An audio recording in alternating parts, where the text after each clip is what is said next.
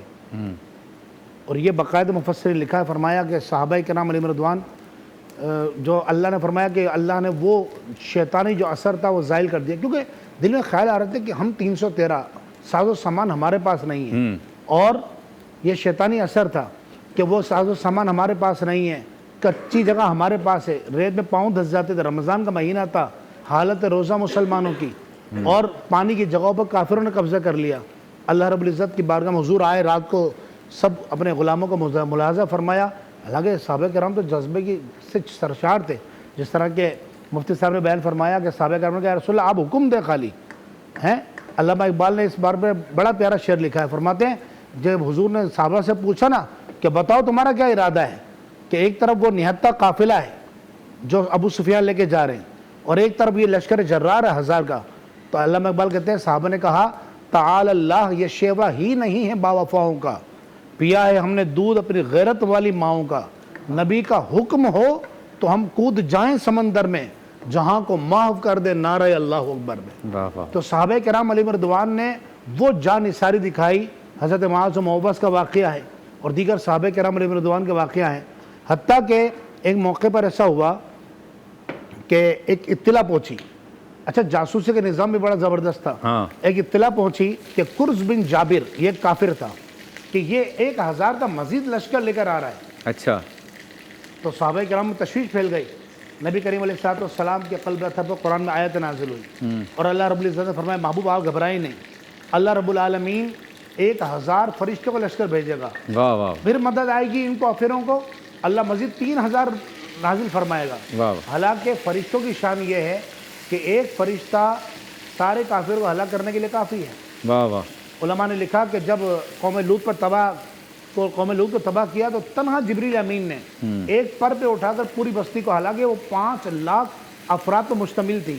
تو مفسرین فرماتے ہیں کہ ایک پر پہ جبریل امین نے اٹھایا اس بستی کو اور آسمان کی بلندی تک لے گئے، اور اتنی بلندی تک لے گئے کہ فرشتوں نے ان کے جانوروں کی آوازیں سنی اور وہاں سے زمین کی طرف پٹک دیا. تو یہاں فرشتوں کو کیوں بھیجا گیا 5000 فرشتوں کو کہ جبریل امین کی قیادت میں، فرمایا تاکہ ظاہر ہو جائے کہ اللہ کے محبوب علیہ السلام کے دامن اقدس سے وابستہ ہوئے اللہ نے رسول اللہ کی صدا پر 5000 فرشتوں کو نازل فرمایا. اور شاعر نے یہاں، بس میں آخری بات کہہ کے ختم کروں گا، شاعر نے کہا بات حقیقت یہی ہے کہ دامن مصطفیٰ سے جو لپٹا یگانہ ہو گیا اور جس کے حضور ہو گئے اس کا زمانہ ہو گیا. کیا بات ہے، سبحان اللہ ماشاء اللہ. چلیں جی جلدی جلدی بتائیے، آپ نے آئل کے اندر ڈالی پیازیں. پیاز سے پہلے ہم نے ڈالا جو ثابت گرم مسالہ، اس میں تھی لونگ، الائچی، کالی مرچ اور دال چینی.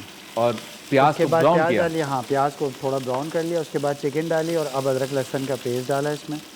اس کو ہم نے بھون رہے ہیں، تھوڑا سا پانی ڈالیں گے تاکہ پیاز نہ جلے. اور اس کو ابھی ہم نے بھوننا ہے، اچھی طرح بھوننا ہے، اور ہم نے جانا ہے بریک کی جانب تاکہ یہ بھن جائے، تاکہ واپس آ کے دیکھیں گے یہ بھنا کیسے ہے. صحیح. اور نہیں بھنا ہوگا تو پوچھیں گے کیوں نہیں بھنا. سب بریک کے بعد.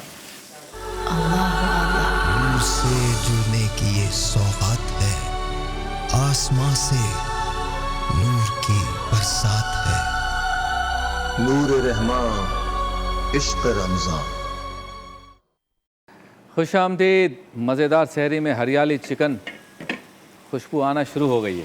جی بھن گیا یہ بھن گیا ہے. دیکھیں اس کا کلر بھی ہے، اچھی طرح سے ہم نے فرائی کیا ہے. آپ نے کسوری میتھی تو نہیں ڈالی تھی؟ کسوری میتھی اس میں ڈالی ہے. ہاں، کسوری میتھی، نمک ڈالا ہے، کسوری میتھی، زیرہ پاؤڈر اور گرم مسالہ پاؤڈر یہ ہم نے ایڈ کر دیا.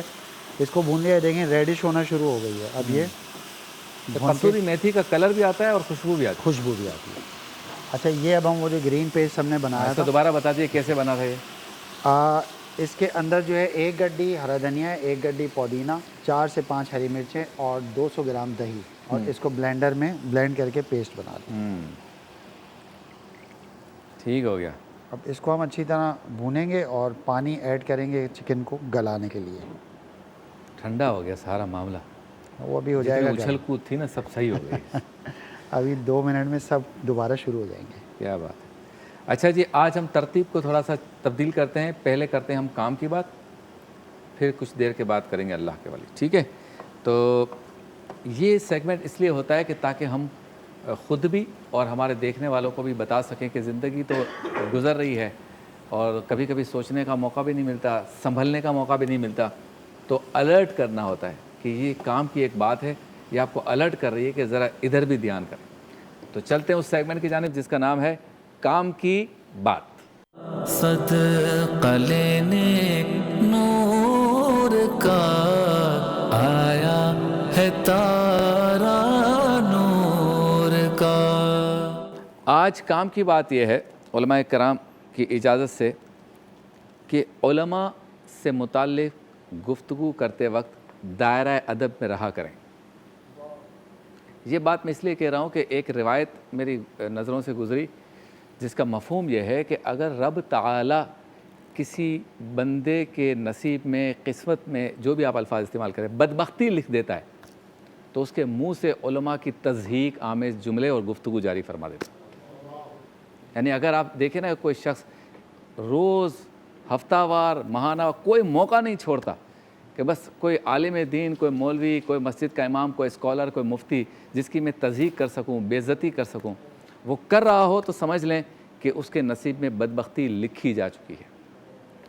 ہم اکثر یہ دیکھتے ہیں کہ لوگ اپنے مسجد کے یا محلے کی مسجد کے امام سے متعلق, جو کہ عالم دین ہوتا ہے, بڑی الٹی سیدھی باتیں کرتے ہیں اور پھر اس کے پیچھے نماز بھی کبھی پڑھ لیتے ہیں. ان کو یہ سوچنا چاہیے کہ یہ امام ہم میں سے بہت سے لوگوں سے بہتر ہے. یہ سوچنا چاہیے کہ وہ امام ہے اس لیے کہ ہم میں سے بہت سے مقتدیوں سے وہ بہتر ہے. ہمیں درود شریف سے ہی پڑھنے نہیں آتا, سورہ فاتحہ سے ہی پڑھنے نہیں آتی, اور ہم جو ہے وہ گفتگو کرتے ہیں پان کی کیبن پہ کھڑے ہو کے کہ فلاں مفتی صاحب نے یہ فتویٰ غلط جاری کر دیا. ہمیں وضو اور غسل کے فرائض کا پتہ نہیں ہے, اور ہم تنقید کس پہ کرتے ہیں؟ بڑے بڑے مفتیان کرام جنہوں نے 100 کتابیں لکھی ہیں. تو آج یہ بات کرنے کا مقصد یہ کہ رمضان المبارک میں یقیناً نیکیوں کا ایک روحانی ماحول ہوتا ہے اور بندہ خود کو سدھارنے کی کوشش کرتا ہے. تو کام کی بات یہ ہے کہ عذراء کرم اگر عالم دین یا علماء کرام, مفتیان کرام, یا جو مساجد کے امام ہیں, اسکالرز ہیں, جو اسلامیات پڑھا رہے ہیں, وہ اساتذہ بھی, ان سب کے بارے میں جب گفتگو کریں تو یہ سمجھ لیں کہ بہت احتیاط کرنی ہے. اور بعض علماء نے اپنی کتابوں میں لکھا کہ کسی جید مستند عالم جو عمل کرنے والا عالم ہے, اس کے چہرے کو دیکھنا بھی عبادت ہے. ہم عبادت تو کر نہیں رہے, یا عبادت کا ثواب تو حاصل نہیں کر رہے, ہم ان کو بدنام کر رہے ہیں. مفتی شاہی صاحب کیا کہیں گے؟ بہت اہم کام کی بات آپ نے کہی ہے. چونکہ یہ ہمارے طبقے سے, طبقہ علماء سے متعلق ہے, تو میں اس کو ایک اور پہلو سے سمجھانا چاہوں گا اپنی عوام الناس کو. اسے یوں سمجھیے کہ کوئی بھی شعبہ ختم کرنا ہو تو اس کا طریقہ کار یہ ہوتا ہے کہ اس شعبے کے ماہرین کو ختم کر دیا جائے, تو وہ شعبہ خود بخود ختم ہو جاتا ہے. مثلا ڈاکٹرز کو ختم کر دیا جائے تو ڈاکٹری ختم ہو جائے گی, انجینئرز کو ختم کر دیا جائے تو انجینئرنگ ختم ہو جائے گی. یہ جو آج ہمارے معاشرے میں ہو رہا ہے, یہ در حقیقت ایک بہت بڑی سازش ہے. ہمارے جو غیر ہیں وہ یہ جانتے ہیں کہ اسلام کو آگے لے کر چلنے والے علماء ہیں, تو انہوں نے یہ پلان کیا کہ عوام الناس یعنی مسلمان جو نیو جنریشن ہے, ان کے دلوں سے علماء کے احترام کو ختم کر دیں. جب علماء کا احترام ختم ہو جائے گا تو اس کا نتیجہ یہ نکلے گا کہ اسلام کو ختم کر دیا جائے. جی, اسے آپ یوں سمجھ سکتے ہیں کہ آج دنیا میں جو بڑے مذاہب ہیں ان میں عیسائیت کا شمار ہوتا ہے, ان میں یہودیت کا شمار ہوتا ہے. آپ دیکھیں کہ عیسائیت میں آج بھی ان کے جو مذہبی پیشوا ہیں ان کا احترام کس قدر ہے, یہودیت میں جو ان کے مذہبی پیشوا ہیں ان کا احترام کس قدر ہے. تو مسلمانوں کو یہ سمجھنا چاہیے کہ جو ہمارے معزز علماء کرام ہیں ان کی بقا سے بقائے اسلام ہے. اور یہ ایک سازش کے تحت, خاص طور پر آپ نے سوشل میڈیا پہ دیکھا ہوگا کہ ایک طبقہ آ کے بیٹھ جاتا ہے اور وہ علماء کے حوالے سے گفتگو کرنا شروع کر دیتا ہے تاکہ عوام الناس کے دلوں میں علماء کی قدر کم ہو جائے. علماء وہ ہیں جن کے لیے قرآن میں اللہ نے فرمایا کہ انما یخشى اللہ من عبادہ العلماء, کہ اللہ تعالیٰ کے بندوں میں اس سے ڈرنے والے علماء ہی ہیں۔ پھر نبی کریم علیہ افضل الصلاۃ والتسلیم نے فرمایا کہ العلماء ورثۃ الانبیاء، کہ جو علماء ربانیین ہیں وہ انبیاء کے وارث ہیں۔ تو جب ہم ان کا احترام کرتے ہیں، حتیٰ کہ نبی کریم نے ایک موقع پر یہ ارشاد فرمایا کہ فضل العالمی علی العابدی کا فضلی علی ادناکم، کہ عالم کی فضیلت عام آدمی پر نہیں، عابد پر ایسی ہے جیسا کہ میری فضیلت تم میں سے کسی ادنا پر ہے۔ تو جب نبی کریم صلی اللہ علیہ وسلم ایک عالم کے فضل کو اس قدر بیان کر رہے ہیں تو ہمیں اس بات کو سمجھنا بھی چاہیے اور اس بات کا ادراک کرنا چاہیے کہ ہمارے علماء ہمارا اثاثہ ہیں۔ جب وہ ہمارا اثاثہ ہے تو ان کی تکریم، تعظیم، احترام ہم پر لازم ہے، اسی سے ہمارے مذہب کی بقا ہے۔ اور یہ تو بات ان کی ہو رہی ہے جو عالم بن چکے ہیں۔ ہمارے ہاں تو ایسی روایات موجود ہیں کہ کوئی علم دین پڑھنے کے لیے گھر سے نکلتا ہے تو 2 فرشتے اس کے ساتھ لگا دیے جاتے ہیں جو اس کی حفاظت اور فرشتے جو ہیں، فرشتے طالب علم کے قدموں کے نیچے اپنے پروں کو بچھا دیتے ہیں۔ ابھی وہ عالم بنا نہیں ہے جس کی ہم فضیلت بیان کر رہے ہیں، ابھی تو بننے کے لیے جا رہا ہے۔ تو سوچئے کہ ہم کیا کر رہے ہیں۔ ہاں جی، وہ بھی سوچیں گے، یہ بھی سوچیں۔ مرغی کا کیا ہوا؟ مرغی ابھی گلی نہیں ہے۔ گلی نہیں ہے؟ نہیں۔ کرتے ہیں اس کا علاج۔ اچھا مدنی رضا صاحب، آپ بھی کچھ اضافہ کر دیں اس میں۔ بسم اللہ الرحمن الرحیم۔ نبی کریم علیہ الصلوۃ والسلام نے ارشاد فرمایا کہ تم صبح اس حال میں کرو کہ تم عالم دین ہو، اگر یہ نہیں کر سکتے تو کم از کم طالب علم ہو جاؤ، اگر یہ بھی نہیں کر سکتے تو علماء سے محبت کرنے والے بن جاؤ، 5ویں مت بننا ورنہ ہلاک ہو جاؤ گے۔ یہ ہلاکت کی وجہ کیا ہے؟ وہ یہی ہے۔ اسی طریقے سے نبی کریم علیہ الصلوۃ والسلام کا ایک اور فرمان ہے کہ آخری دور کے اندر علم کو اٹھا لیا جائے گا، اور علم کا اٹھانا اس طریقے سے نہیں ہوگا کہ علم لوگوں کے سینوں سے کھینچ لیا جائے گا، بلکہ علماء جو ہے وہ جلدی جلدی فوت ہوں گے، پھر لوگ جاہلوں کو اپنا رہنما بنائیں گے، اور وہ جاہل جو ہے وہ خود بھی گمراہ ہوں گے اور عوام کو بھی گمراہ کریں گے۔ وہ جاہل علماء کے سامنے بیٹھ کے یہ کہیں گے کہ آپ سے زیادہ مجھے پتہ ہے۔ ہاں، اب یہ علماء کی تحقیر کی ایک سب سے بڑی جو وجہ ہے نا، وہ جو تحقیر کرنے والے لوگ ہوتے ہیں وہ اصل میں معاشرے میں کچھ اپنے طور پر مقام حاصل کر لیتے ہیں دوسری فیلڈ کے اعتبار سے، ڈاکٹر بن گئے، انجینئر بن گئے، اور پھر جو ہے نا انہوں نے مقام ایک حاصل کر لیا۔ خاندان کے اندر تھوڑا سا ان کی جو ہے نا وہ مشورہ لے لیا جاتا ہے کہ خاندانی اعتبار سے وہ سمجھدار ہے، پورے خاندان میں ایک ہی سمجھدار ہوتا ہے تو وہی سمجھتا ہے کہ میں ہر چیز کے اندر جو ہے نا وہ اپنی ٹانگ اڑا سکتا ہوں، تو وہ یہ سمجھتا ہے کہ اب میں قرآن اور حدیث کے اندر بھی کلام کر سکتا ہوں، کیونکہ میں نے حدیث کی کچھ کتابیں بھی پڑھی ہیں، میں نے کچھ سیرت کی کتابیں بھی پڑھی ہیں۔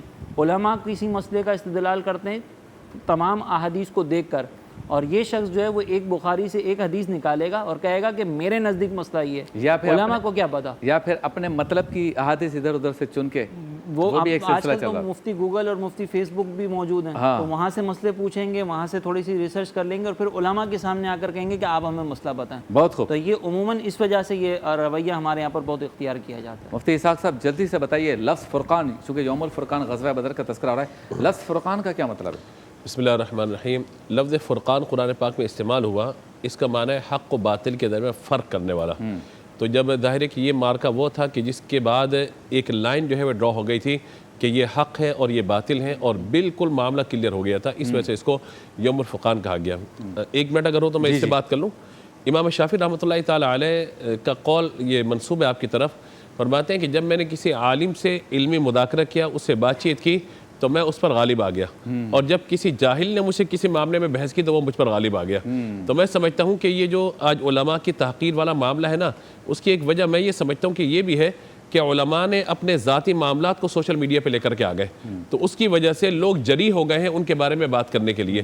تو یہ بھی ایک احتیاط کا پہلو ہونا چاہیے کہ اگر علماء کے کوئی معاملات ہیں تو ہر ایک کا اپنا نقطہ نظر ہوتا ہے، تو وہ کم ہے نا، جو بھی ہو، کم ہو یا زیادہ یہ ہے، لیکن اس کا فائدہ دیگر لوگ اٹھاتے ہیں۔ بھئی تمہارے ایک عالم نے یوں بات کی ہے، تمہارے ایک عالم نے یوں بات کی ہے، تو لہذا یہ بھی ایک اصلاح کا پہلو ہے کہ اگر علماء کسی کی اصلاح کرنا چاہتے ہیں تو وہ بھی ایک مثبت انداز ہونا چاہیے تاکہ کسی غیر کو اس میں سے اپنے مطلب کی بات نکالنے کا موقع نہ ملے۔ بہت خوب، چلتے ہیں بریک کی جانب، واپس لوٹیں گے تو دیکھیں گے کہ ہماری یہ ہریالی چکن کہاں تک پہنچا۔ مختصر سے وقفے کے بعد۔ نور سے جڑنے کی یہ سوغات ہے، آسمان سے نور کی برسات ہے، نور رحمان عشق رمضان۔ خوش آمدید، ایک بار پھر آپ کی خدمت میں حاضر ہیں اور مزیدار سحری میں ہریالی چکن مکمل ہو چکا ہے۔ جلدی جلدی دوبارہ ریسیپی ریوائنڈ۔ اچھا، کڑھائی میں ہم نے آئل ڈالا، اس کے بعد اس میں ڈالا ہم نے ثابت گرم مسالہ، پھر ہم نے پیاز ڈالی، پیاز جب لال ہو گئی تو اس میں ہم نے چکن ایڈ کر دی، ساتھ ہی ادرک لہسن کا پیسٹ ڈالا اور مسالے ہم نے ڈالے اس میں نمک، پسا ہوا زیرہ، گرم مسالہ اور کسوری میتھی۔ اس کو اچھی طرح بھونا، جب اس میں کلر آ گیا، گلیزڈ ہو گئی وہ، تو اس کے بعد جو ہے ہم نے جو پیسٹ بنایا ہوا تھا ہری چٹنی کا، اس میں ہم نے جو ہے ڈالا تھا دھنیا، پودینہ ایک گڈی، 4 مرچیں تھی ہری اور 200 گرام دہی تھا، اس کو بلینڈ کیا ہوا تھا، وہ اس میں ڈال دیا، ایڈ کر دیا۔ اس کے بعد جو ہے چکن کو پکایا ہم نے ہلکی آنچ پہ تاکہ وہ گل جائے۔ گلنے کے بعد تیز آنچ پہ بھوننا ہے، جب آئل اوپر آ جائے گا مسالے اور چھوڑ دے گا تو یہ ریڈی ہو جائے گی اور ہم نے اس کو کیا بات ہے، سبحان اللہ۔ چلتے ہیں اس سیگمنٹ کی جانب جس میں ہم روزانہ اللہ کے ایک نیک بندے کا، نیک ہستی کا تذکرہ کرتے ہیں۔ سیگمنٹ کا نام ہے اللہ کے ولی۔ جھوم اٹھا نعت پڑھے رو دیا لپٹا چوما۔ آج 17 رمضان المبارک ہے اور آج یوم پیدائش ہے میرے قائد، میرے رہنما حضرت علامہ شاہ احمد نورانی صدیقی کا، تو آج ان کا تذکرہ کریں گے کیونکہ یہ مجھ پر فرض بھی ہے اور ہر سال مجھ پہ قرض بھی ہے کہ میں ان کا تذکرہ کروں، کیونکہ یہ وہ عظیم ہستی ہے جس نے مجھ سمیت کئی نوجوانوں کی جوانیوں کو دین کی طرف راغب کر کے بچا لیا۔ علامہ شاہ احمد نورانی صدیقی علامہ شاہ عبد العلیم صدیقی کے فرزند ہیں۔ آپ بین الاقوامی تبلیغ کی جو عالمی جماعت ہے ورلڈ اسلامک مشن، اس کے بانی اور چیئرمین تھے۔ پاکستان میں نظام مصطفیٰ کی تحریک جمعیت علماء پاکستان کے صدر تھے۔ تمام مسالک کو جمع کرنے والی ملی یکجہتی کونسل کے صدر تھے۔ تمام مسالک و سیاسی و مذہبی جماعتوں کو ملانے کے لیے جو ایک پلیٹ فارم بنا متحدہ مجلس عمل، اس کے بھی سربراہ تھے۔ پاکستان کی قومی اسمبلی کے رکن رہے، پاکستان کے سینٹ کے رکن رہے، تہجد گزار بھی تھے اور پیر و جمعرات کا روزہ بھی رکھتے تھے۔ پوری زندگی یہ کیا انہوں نے۔ 77 سال کی عمر تھی، 63 سال تک قرآن پاک تراویح میں سنایا، لیکن کمال یہ ہے کہ دنیا بھر کے آئین کو جانتے تھے، 17 زبانوں پہ عبور حاصل تھا، کئی لاکھ کلومیٹر کا سفر کیا، پاکستان کے چپے چپے میں گئے، پہاڑوں، جنگلوں، بیابانوں میں جا کر نظام مصطفیٰ کا پیغام عام کیا۔ 1973 کا آئین جو اس وقت ہمارے پاس ہے، اس میں سب سے زیادہ ترامیم مولانا نورانی نے کی۔ اس کے علاوہ جو پاکستان میں شناختی کارڈ، پاسپورٹ پر جو حلف ہے، وزیر اعلیٰ، وزیر اعظم، گورنر، صدر اور چیف جسٹس جو حلف اٹھاتے ہیں، وہ بھی علامہ نورانی کا اپنے ہاتھ سے لکھا ہوا حلف ہے۔ آپ نے عقیدہ ختم نبوت کے تحفظ کے لیے قادیانیوں کو غیر مسلم اقلیت قرار دلوایا اور رہتی دنیا تک اب پاکستان میں بالخصوص اور پوری مسلم دنیا میں بالعموم راستہ رک گیا ان کا جو کہتے تھے کہ حضور پرنور صلی اللہ علیہ وسلم آخری نبی نہیں ہے معاذ اللہ۔ آپ سے متعلق یہ بھی کتابوں میں لکھا ہے اور لوگوں نے دیکھا بھی ہے، ایک نسل ہے جس نے اپنی آنکھوں سے دیکھا، ہم نے سنا کہ آپ نے قید و بند کی صعوبتیں بھی برداشت کی، اور اس زمانے میں جب آپ پہ کافی ظلم و ستم ہو رہا تھا تو آپ کی والدہ کا ایک مضمون اخبار جنگ میں لکھا گیا جس میں آپ کی والدہ نے کہا کہ میرا نورانی نہ بکنے والا ہے نہ جھکنے والا ہے، وہ حق و صداقت کی نشانی ہے، وہ کبھی کسی غیر کے آگے نہیں جھکے گا۔ مارکہ حق و باطل میں آپ نے ہمیشہ ببنگ دہل حق کا ساتھ دیا۔ جب کراچی سمیت پاکستان کے مختلف حصوں میں کلاشن کوف کلچر عام ہو رہا تھا، مسلم قومیت کے نظریے کو دبانے کی کوشش کی جا رہی تھی، مسلمانوں کو قومیتوں میں بانٹا جا رہا تھا، کوئی کہتا تھا مہاجر، کوئی کہتا سندھی، پشتو، پنجابی، بلوچی، اس وقت مولانا نورانی نے کہا کہ ہماری شناخت مسلم قومیت ہے اور ہمارا ہتھیار کلاشن کوف نہیں بلکہ عشق رسول ہمارا ہتھیار ہے۔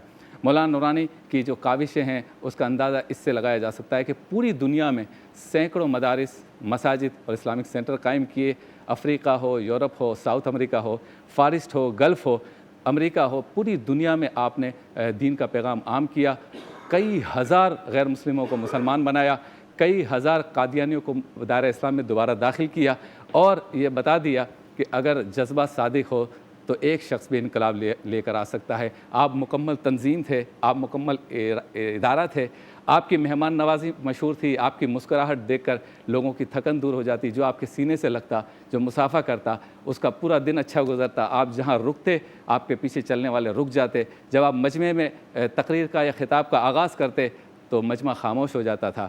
آج بھی ان کا فیضان جاری ہے کہ عشق رسالت یعنی عشق رسول، ناموس رسالت، ختم نبوت اور نظام مصطفیٰ کے لیے آپ کا فیضان اس طرح جاری ہے کہ لوگ آ رہے ہیں، مجاہد آ رہے ہیں اور اس پیغام کو عام کر رہے ہیں۔ اللہ تعالیٰ ان کی قبر پر رحمتوں کی بارش فرمائے، مجھے آپ کو ہم سب کو ان کا فیضان حاصل فرمائے، اور میں یہ کہوں گا کہ ہزار خوف ہوں لیکن زباں ہو دل کی رفیق، یہی رہا ہے ازل سے قلندروں کا طریق۔ سارے علماء کرام 30 سیکنڈ مفتی صاحب آپ سے.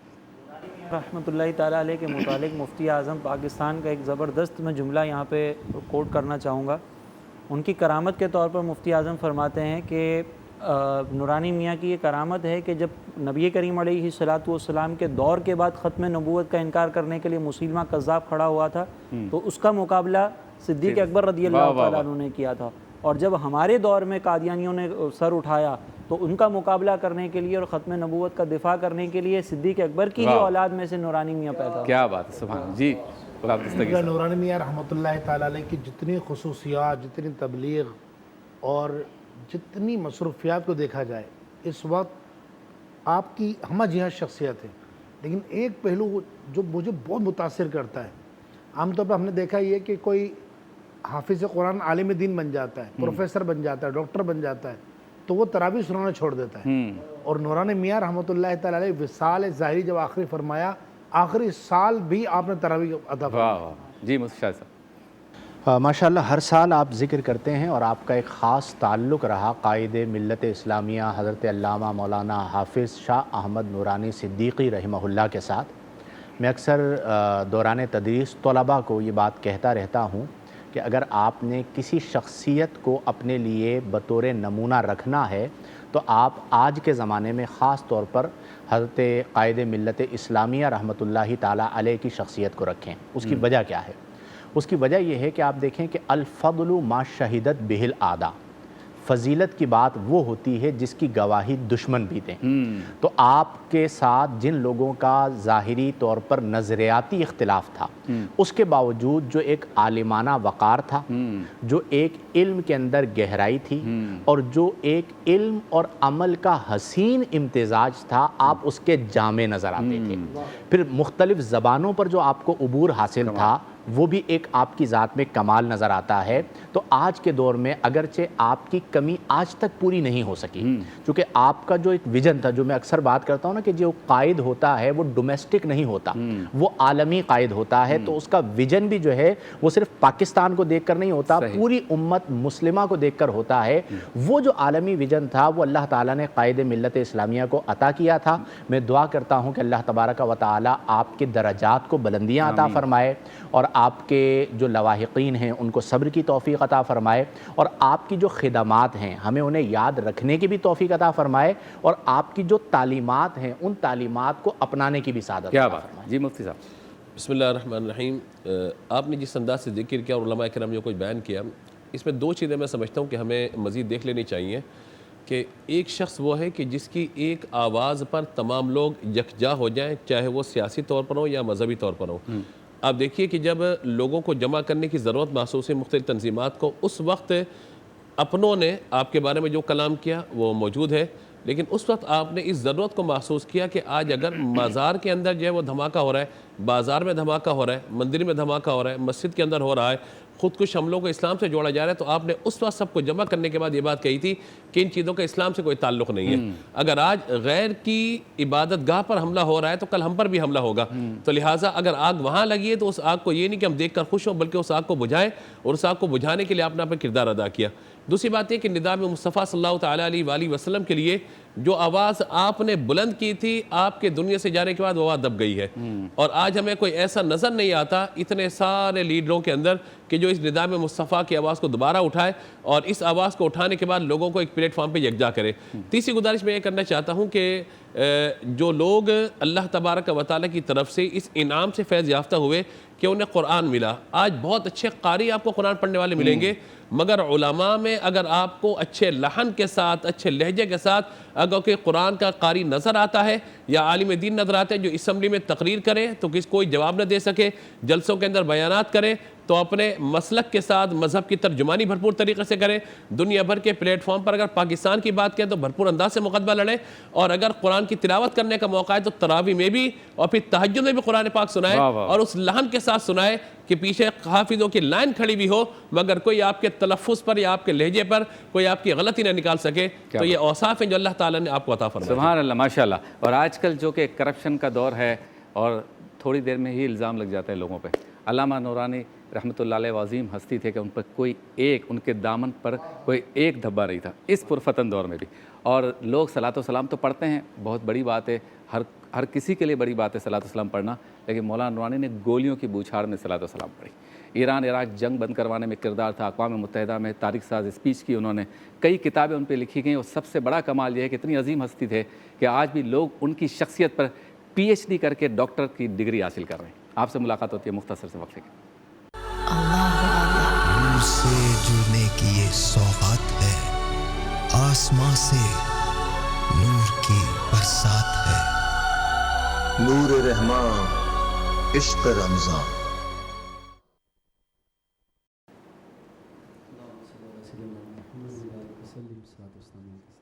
ہمارے قبلہ مفتی غلام دستگیر صاحب نے مجھے کلام کے لیے کہا، عبدالحمید بدایونی صاحب رحمۃ اللہ تعالی علیہ کا لکھا ہوا کلام پیش کرتا ہوں۔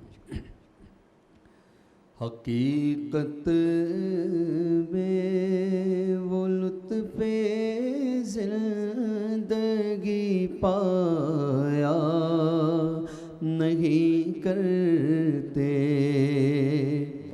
حقیقت میں وہ لطف زندگی پایا نہیں کرتے، جو یاد مصطفیٰ سے دل کو بہلایا نہیں کرتے، جو یاد مصطفیٰ سے دل کو بہلایا نہیں کرتے،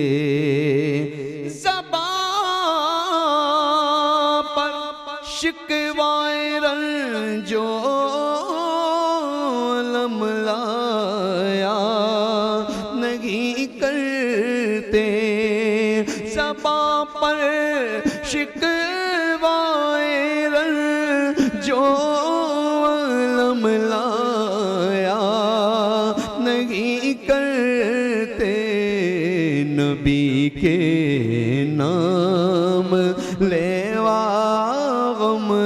سے گھبرایا نہیں کرتے، نبی کے نام لیوا غم سے گھبرایا نہیں کرتے،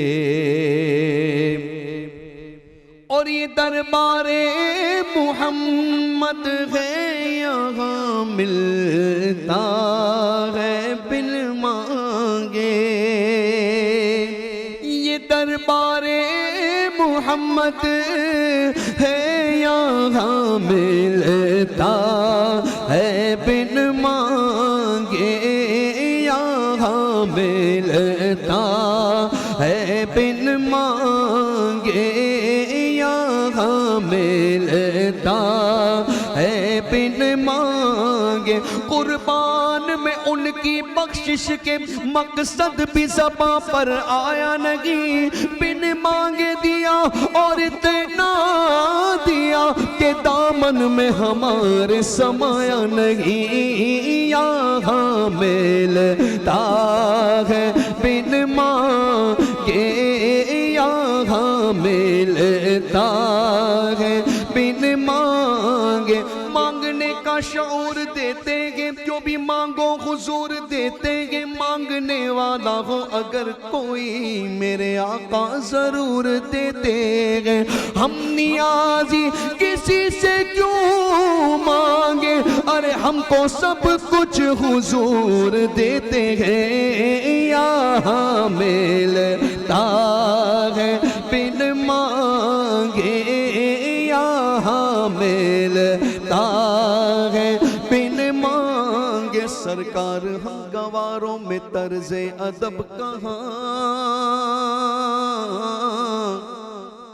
ہم کو تو بس تمیز یہی بھیک بھر کی ہے، منگتے کا ہاتھ اٹھتے ہی داتا کی دین تھی، دوری قبول و عرض میں بس ہاتھ بھر کی ہے، مانگیں گے مانگے جائیں گے، مانگی پائیں گے، کیونکہ کہ سرکار میں نالا ہے نا حاجت اگر کی ہے یہاں ملتا ہے بن مانگے یہاں ملتا ہے بن مانگے سب سے اولا والا ہمارا نبی سب سے بالا والا ہمارا نبی اپنے مولا کا پیارا ہمارا نبی دونوں عالم کا دولہ ہمارا نبی بجھ گئی جس کے آگے سبھی مشعلیں شمع بولے کر آیا ہمارا نبی کنوں بدلی رسولوں کی ہوتی رہی چاند بدلی کا نکلا ہمارا نبی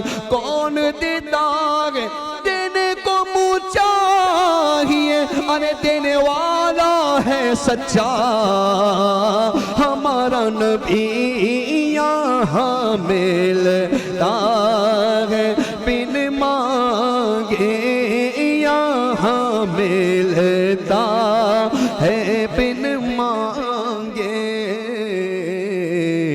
ارے ناداں یہاں دامن کو پھیلایا نہیں کرتے محمد مصطفیٰ کے باغ کے سب پھول ایسے ہیں باغ جنت کے ہیں بغیر مدح خان اہل بیت تم کو مژدہ نار کا ہے دشمنان اہل بیت ان کی پاکی کا خدا ہے پاک کرتا ہے بیان آیا تطہیر سے ظاہر ہے شان اہل بیت جن کے گھر پر بے اجازت جبرائیل آتے نہیں ارے قدر والے جانتے ہیں قدر و شان اہل بیت محمد مصطفیٰ کے باغ کے سب پھول ایسے ہیں جو بن پانی کے تر رہتے ہیں مرجھایا نہیں کرتے جو ان کے دامن رحمت سے وابستہ ہے اے حامد اسی کے سامنے دامن کو پھیلایا نہیں کرتے سبحان اللہ جی مفتی شاہد صاحب کوئی جملہ اچھا سا اس کلام سے متعلق نبی کریم صلی اللہ علیہ وآلہ وسلم کی ذات گرامی سے جو تعلق ہے وہ اساسہ حیات ہے اور ایک شعر آپ نے پڑھا کہ نبی کے نام لیوا غم سے گھبرایا زباں پر شکوائے رنج و علم لایا نہیں کرتے نبی کے نام لیوا غم سے گھبرایا نہیں کرتے اس کی وجہ کیا ہے کہ جب آپ کا تعلق ذات مصطفیٰ کریم علیہ افضل الصلاۃ والتسلیم سے ہو جاتا ہے اور آپ نبی کریم کے در کے فقیر ہو جاتے ہیں تو وہ ایسے غنی ہیں کہ جو آپ کو در در جانے کے لیے چھوڑتے ہی نہیں اور اسی لیے اکثر کہا جاتا ہے کہ بس اس در کی غلامی اختیار کر لیں آپ کی دنیا بھی اچھی ہو جائے گی آپ کی آخرت بھی اچھی ہو جائے گی آپ کی خلوت بھی اچھی ہو جائے گی آپ کی جلوت بھی اچھی ہو جائے گی کیونکہ اس کا لب لباب یہ ہے کہ آپ جہاں پر ہوں جس حال میں ہوں آپ کیفیت حضوری میں یعنی اپنے آپ کو دربار مصطفیٰ میں پائیں تو پھر آپ کی توجہ کسی اور جانب جا ہی نہیں سکتی کیا بات ہے آپ سے ملاقات ہوتی ہے مختصر سے وقفے کے بعد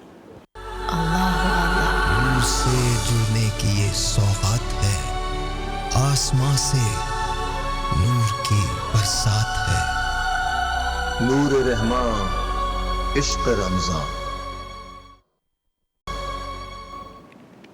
خوش آمدید سحری ہو رہی ہے یہاں پر اور پاکستان کے تقریباً تمام شہروں میں سحری ہو رہی ہے کچھ جگہوں پر آخری منٹس ہیں تو دوران سحری ہمارا سیگمنٹ ہوتا ہے جو مفتی محمد اسحاق مدنی صاحب کرتے ہیں اور اس میں شرعی مسائل کا حل بتاتے ہیں آج نکاح سے متعلق کچھ گفتگو کریں گے سیگمنٹ کا نام ہے بہار شریعت ہوٹ بھی نقش قدم بن گئے اتنا چوما اللہ الرحمن الرحیم اللہم رب اشرح لی صدری ویسر لی امری واحلل عقدۃ من لسانی یفقہوا قولی واجعل لی وزیرا من اہلی۔ آج نکاح سے متعلق ہم گفتگو کریں گے۔ نکاح حضور صلی اللہ تعالیٰ علیہ وآلہ وسلم کی سنت ہے۔ انبیاء کرام علیہ السلام نے نکاح فرمایا، اور نکاح کا ایک جو بڑا آبجیکٹیو ہے، بڑا مقصد ہے، وہ یہ ہے کہ نسل انسانی کا تحفظ ہو سکے، یعنی نکاح کے ذریعے جو بچے دنیا میں آئیں ان کا ایک حسب بھی ہو، نسب بھی ہو، اور وہ اپنا سر اٹھا کر اپنی زندگی کو گزار سکیں۔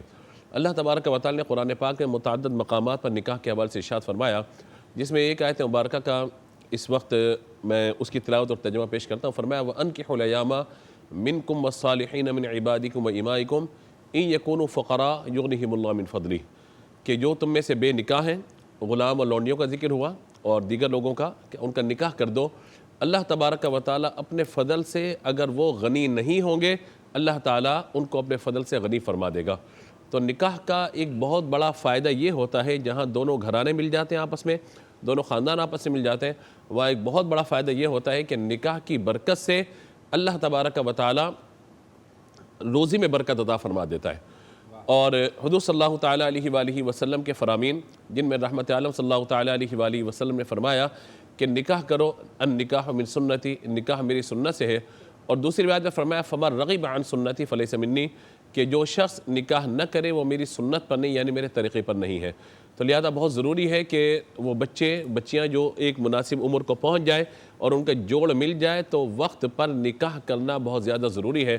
آج ہم یہ دیکھتے ہیں کہ اس معاملے میں کچھ غفلت نظر آتی ہے، یا ہمارا معاشرتی ایشو سمجھ لیجئے یہ کہ بچے ابھی پڑھ رہی ہے، وہ پڑھتے 25 28 30 سال 32 سال تک وہ پڑھ لیے بیچاری ابھی تک، اور ادھر سے وہ لڑکا پڑھ رہا ہے، ابھی اچھی جاب ملے گی تو کرے گا، اور وہ بیچارہ 40 سال 42 سال کی عمر کو پہنچ جاتا ہے اور نکاح ہی نہیں ہوتا۔ ظاہر ہے کہ رشتے آنے کی ایک عمریں ہوتی ہیں، چاہے وہ بچوں کے لیے ہو یا بچیوں کے لیے ہو، تو ظاہر ہے کہ مناسب عمر میں نکاح کا ہو جانا یہ بہت ہی بہتر ہوتا ہے۔ اب نکاح کے حوالے سے ایک بات اور سمجھ لیجئے گا کہ نکاح کا ایک بڑا مقصد جو قرآن پاک نے بیان فرمایا وہ کیا ہے، کہ نکاح کی برکت یہ ہوتی ہے ازواجا لتسکنوا الیہا وجعل بینکم مودۃ ورحمہ۔ غیر لڑکا لڑکی غیر محرم آپس میں مل رہے ہیں، بات چیت کریں گے، اس میں ان کی کوئی زندگی نہیں ہے، صرف اور صرف بدنامی ہے، نامحرم سے ملنا، یہ سب چیزیں۔ لیکن فرمایا کہ جب نکاح ہو جاتا ہے تو اللہ تبارک و تعالیٰ نے ازواج کو جو نکاح میں منتقل کیا، فرمایا کہ لتسکنوا الیہا، یہ ایک دوسرے کے لیے باعث سکون بن جاتے ہیں، وجعل بینکم مودۃ ورحمہ، اور اللہ اس رشتے کی برکت سے ان میں مودت اور رحمت کو شامل فرما دیتا ہے۔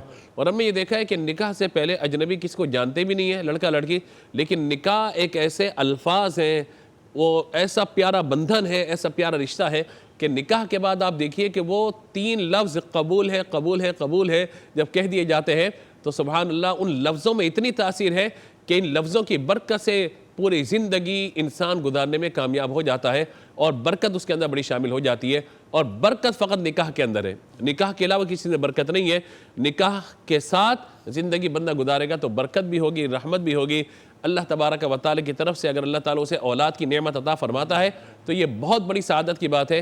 اس لیے فرمایا گیا کہ جس عورت سے نکاح کرنا چاہ رہے ہو اس کو ایک مرتبہ پہلے دیکھ لو۔ دیکھنے کا مطلب یہ نہیں کہ آئیے ٹرے لے کر آئیے، سجائیے، سکون سے بیٹھیے، گپے ماریے، دیکھیے، اس کے بعد نمبر لے لیجئے، پھر رابطہ کیجئے، پھر ذہنی ہمانگی کیجئے، یہ کوئی نہیں ہے اسلام کے اندر۔ ایک نظر دیکھنے کا حکم ہے کہ بس ایک نظر دیکھ لیا جائے تاکہ جو ہے وہ معاملہ بہتر ہو جائے کہ کیا ہے کیا نہیں ہے، یعنی لڑکی آپ کو پسند آ جائے یا کسی قابل اعتماد خاتون کو بھیج کے، بہن ہے، بھابھی وغیرہ یا والدہ وغیرہ، تو وہ دیکھ کر انتخاب کریں۔ تیسری بات یہ ہے کہ جس عورت سے آپ نکاح کرنا چاہ رہے ہیں اس کا کریکٹر کیا ہے، اس کا کردار کیا ہے، اس کی تعلیم کیا ہے، اس کی دینداری کیا ہے، اس کا حسب نسب کیا ہے، ان تمام چیزوں کو دیکھنے کی بھی ضرورت ہے۔ اور یہی اس کا عکس لڑکے کی طرف بھی ہونا چاہیے۔ ہمارے یہاں فقط یہ دیکھا جاتا ہے کہ لڑکا کتنا کماتا ہے، کیا ہے کیا نہیں ہے، تو اسی پر بات جو ہماری مکمل ہو جاتی ہے۔ ایسا نہیں ہونا چاہیے، بلکہ دونوں طرف سے بیلنس ہونا چاہیے کہ لڑکے کی ایک دینی تعلیم کتنی ہے، دنیاوی تعلیم کتنی ہے، اس کا عقل و شعور کا معاملہ کیا ہے، خاندانی بیک گراؤنڈ کیا ہے، اسی طریقے سے لڑکی کی طرف بھی ان چیزوں کو دیکھنے کی ضرورت ہے۔ ہم انشاءاللہ اسی موضوع کو کنٹینیو کریں گے کہ نکاح بعض اوقات حرام ہوتا ہے، بعض اوقات فرض ہو جاتا ہے، بعض اوقات مستحب ہوتا ہے، بعض اوقات سنت مؤکدہ ہوتا ہے، بعض اوقات مکروہ تحریمی ہوتا ہے۔ نکاح کی بہت ساری صورتیں ہیں، ہم کوشش کریں گے 2-3 دن اس پہ بات کرنے کے بعد پھر حق مہر ہے، حقوق زوجین، انشاءاللہ ان تمام چیزوں کو لے کر کے چلیں گے کیونکہ یہ ہمارے معاشرے کی ضرورت ہے اور ہر گھر کی ضرورت ہے۔ انشاءاللہ اس پر ہم مزید کلام کریں گے کل انشاءاللہ۔ اللہ تعالی ہم سب کو عمل کی توفیق عطا فرمائے۔ سبحان اللہ، بہت خوب کلام کیا۔ اور لاہور اس کے مضافات میں اذان فجر میں یا انتہائی سحر میں کچھ وقت باقی ہے، اس وقت تک ایک کلام سنتے ہیں۔ جی بسم اللہ۔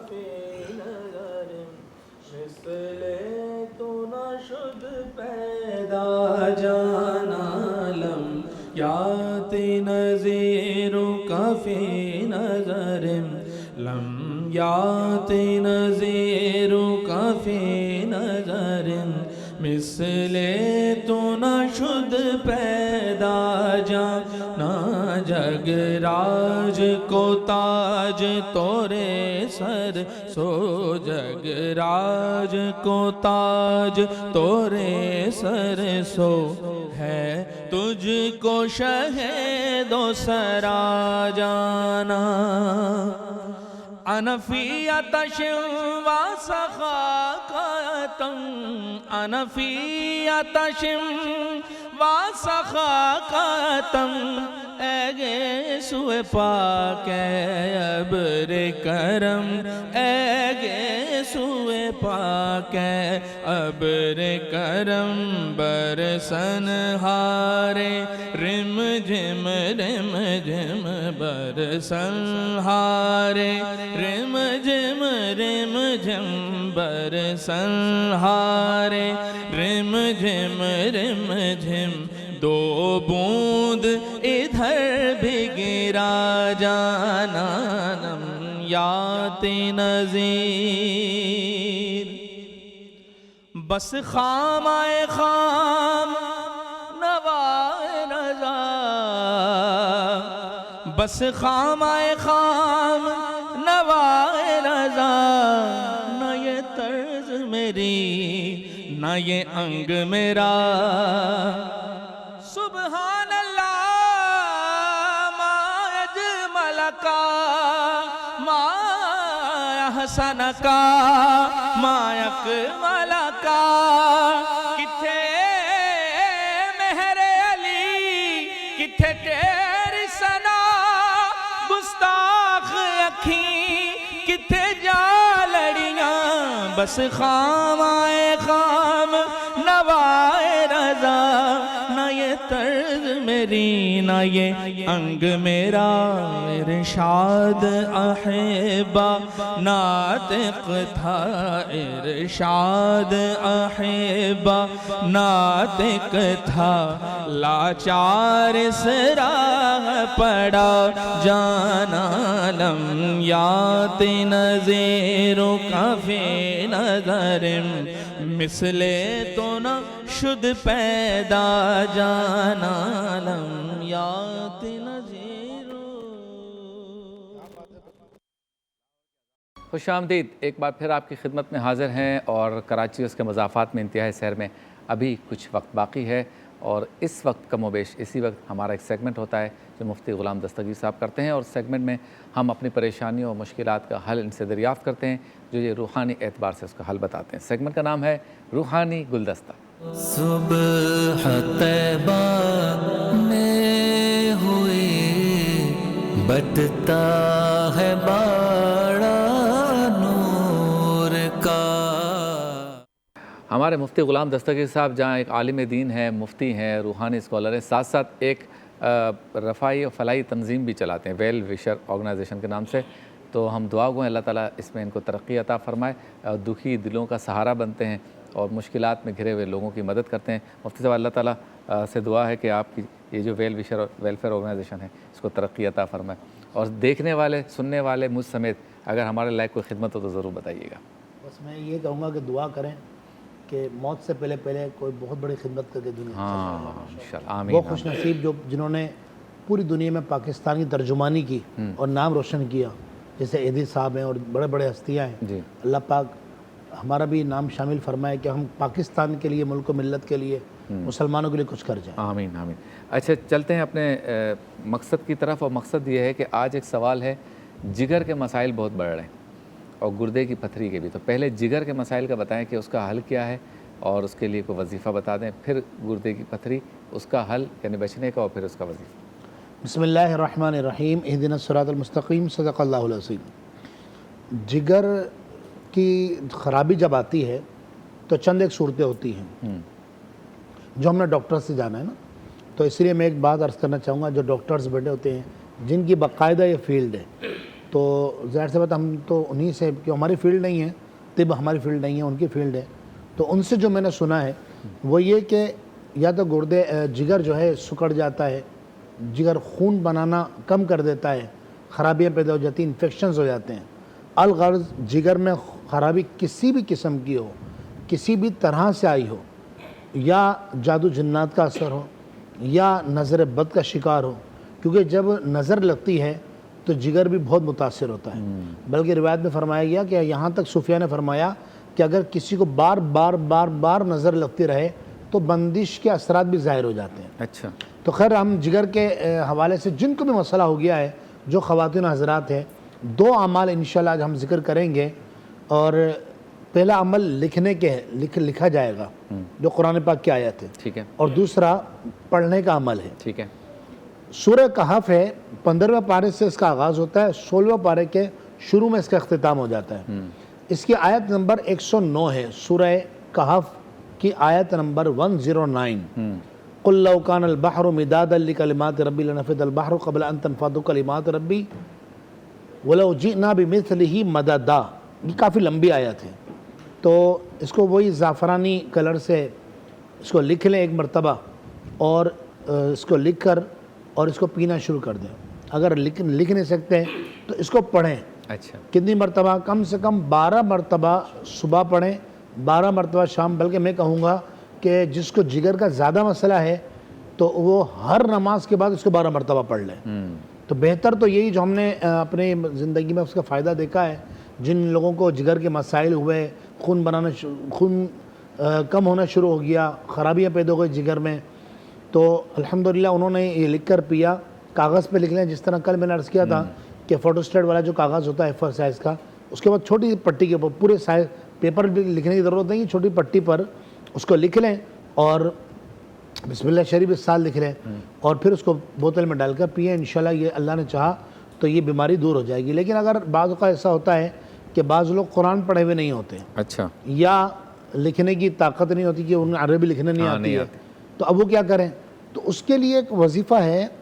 بلکہ صوفیہ نے تو یہاں تک فرمایا کہ جو سورہ کہف کی آیت نمبر 109 ہے نا، اس کا خلاصہ اگر دیکھا جائے نا، خلاصہ، تو اس کا پورا خلاصہ یہ ہے کہ اللہ کا نام ہے علیم. بس اس پوری آیت کا خلاصہ یا علیموں کے اندر ہے. واہ واہ. اللہ کا یہ اسم ہے یا علیموں.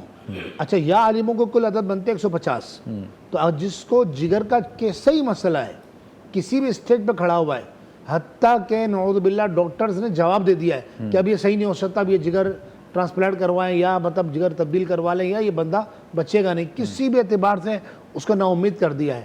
تو پہلی بات، ہمیشہ جتنے اس وقت دیکھ رہے ہیں، میں ان کو عرض کر دوں کہ اللہ کی ذات سے کبھی نا امید نہ ہو. یہ رب کا وعدہ ہے قرآن میں.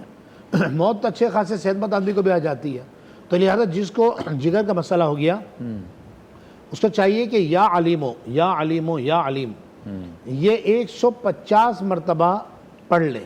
صحیح. اچھا، ہر نماز کے بعد پڑھے. اس کے پڑھنے کے 2 طریقے، یا تو ہر نماز کے بعد پڑھ لیں، یا اس کو پھر عصر کے بعد، جیسا ابھی تو رمضان شریف چل رہا ہے تو روزہ ہوتا ہے، عصر کے بعد پانی بھی دم کر کے پی لیں. ابھی تو پانی بھی دم کر کے رکھ لیں اور پھر افطار کے بعد پی لیں. تو ہم نے خود دیکھا ہے کہ حضرت جگر خون نہیں بنا رہا ہوتا ہے تو زیادہ نہیں، میں یہ نہیں کہوں گا 50 دن پڑھیں اور 60 دن پڑھیں، آپ 2-3 دن میں دیکھیں گے جگر خون بنانا شروع کر دے گا. سبحان اللہ. اور جگر کے مسائل انشاءاللہ حل ہونا شروع ہو جائیں گے. گردے کی پتھری. اچھا، گردے کی پتھری یہ بھی بہت زیادہ مسئلہ ہے، بہت زیادہ مسئلہ ہے. اچھا، پتے میں بھی پتھری ہو جاتی ہے. اچھا، پتا تو ڈاکٹر حضرات بھی کو ریموو کر دیتے ہیں، نکال دیتے ہیں. اور جب پتا نکلتا ہے تو بہت سارے معدے کے مسائل کھڑے ہو جاتے ہیں اور پیٹ کے انفیکشنز ہو جاتے ہیں. اللہ نے تو ربنا ما خلقت ھذا باطلا، رب فرماتا ہمارے رب نے کائنات میں کوئی چیز بیکار پیدا نہیں فرمائی. خیر، اب وہ پتھری ہو گئی. اب اس کا طریقے، اس کے بھی 2 عمل ہیں. پہلا عمل ہے سورہ علم نشرہ، اور حضور یہ میں نے اپنے خود گھر میں کیا ہے. کسی کو پتھری ہو گئی تھی، ہم نے یہ عمل کیا الحمدللہ رب العالمین. 11 بار سورہ علم نشرہ، ٹھیک ہے، پانی پر دم کر کے پیے. ٹھیک ہے. 2 انف 4 دن. اچھا. 2 دن میں عام طور پہ ہو جاتا ہے. اچھا. ورنہ 4 دن میں پتھری ٹکڑے ٹکڑے ہو کے خود ہی ختم ہو جاتی ہے. اچھا. نکل جاتی ہے الحمدللہ بغیر آپریشن کے. ایک عمل تو یہ سورہ علم نشرہ کا 11 مرتبہ کسی بھی ایک ٹائم پینا ہے. اس کو صبح شام نہیں پینا، ہر نماز کے بعد نہیں پینا ہے. پانی پہ دم کر کے پئیں اور پھر اللہ کے کلام کے کرشمے دیکھیں. اور دوسرا عمل یہ ہے کہ 28ویں پارے میں سورہ حشر، اور سورہ حشر کی آیت نمبر 21 ہے. لو انزلنا هذا القرآن على جبل، مشہور آیت ہے، على جبل لرأيته خاشعا متصدعا من خشیت اللہ، یہاں تک صحیح. لو انزلنا سے لے کر خشیت اللہ تک یہ آیت 21 مرتبہ پڑھے ٹھیک، اور پانی پہ دم کر کے پیے، اس سے بھی پتھر ختم ہو جاتی. کیا بات ہے. چلتے ہیں بریک کی جانب، بریک کے بعد ہوتی ہے آپ سے دوبارہ ملاقات. نور سے جڑنے کی یہ سوغات ہے، آسماں سے نور کی برسات ہے. نور رحمان، عشق رمضان. اللہ اکبر اللہ اکبر اللہ اکبر اللہ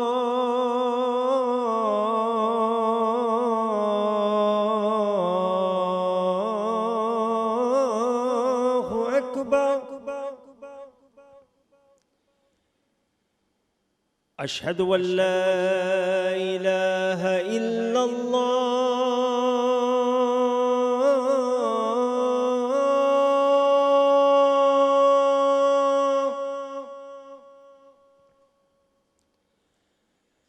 اشہد ان لا الہ الا اللہ،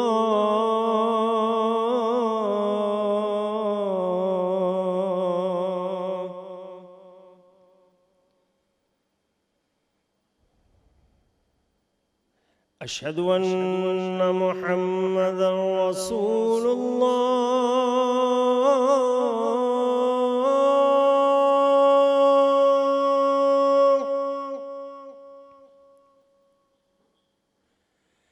اشہد ان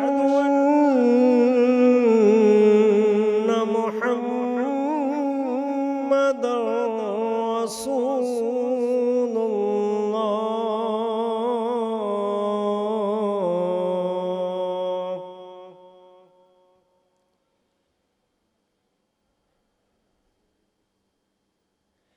حي على الصلاة.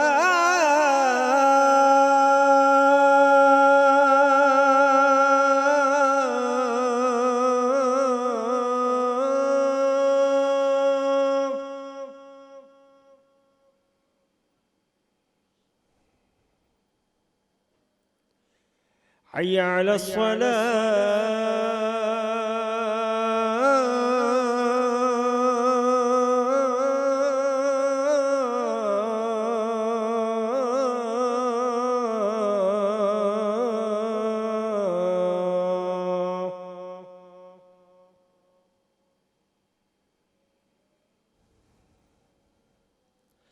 حي على الفلاح.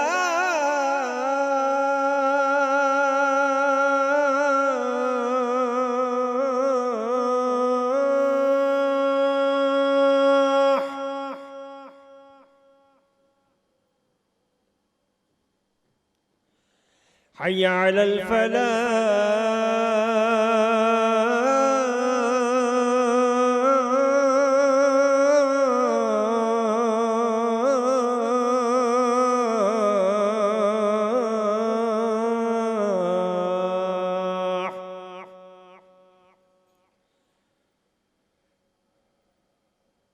الصلاة خير من النوم.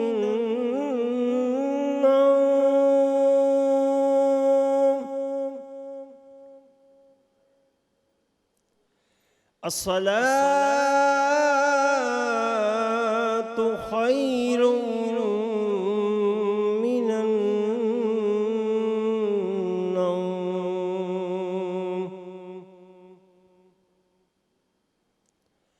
اللہ اکبر اللہ